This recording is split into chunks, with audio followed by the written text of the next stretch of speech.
Tiniyak po ng mister ng Pilipinang pinatay sa Australia na gagawin niya ang lahat para mabigyan ng katarungan ng kanyang misis. Nakapanayam siya ng GMA News matapos magbigay ng clearance ang Australian Police. Narito ang report ni Claire Delfin.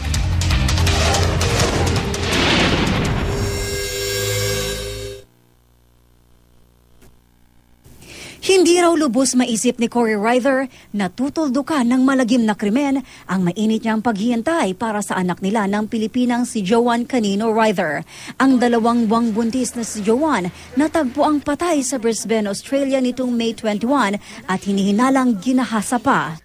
I have small periods of relative calm, and then all of a sudden I just break down. I mean, my whole world has been destroyed. Nangungulila raw ngayon si Corey sa pag-aaruga ng misis.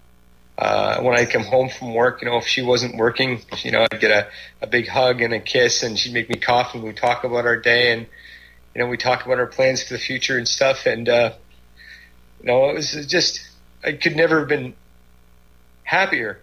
You know what I mean? Just was never happier. I mean, she was truly just the most remarkable woman there was. Hindi pa rin nahuhuli ang salarin sa pagpatay kay Joanne, pero nagpapasalamat si Corey dahil pinatututukan mismo ng kanilang gobyerno ang kaso ng asawa.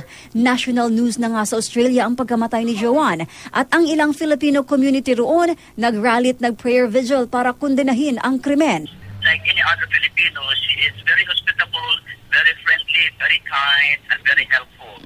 Therefore, there was a big support. Naglunsad pa sila ng donation drive para panggastos sa balak na pag-uwi ng labi ni Joanne sa Baroy, Lanao del Norte sa susunod na linggo. Nakalikom na sila ng 9,000 Australian dollars o humigit kumulang 340,000 pesos. Sa pagbuhos ng suporta, napapawi raw kahit papano ang sakit na nararamdaman ni Corey. I promise that my wife will never be forgotten.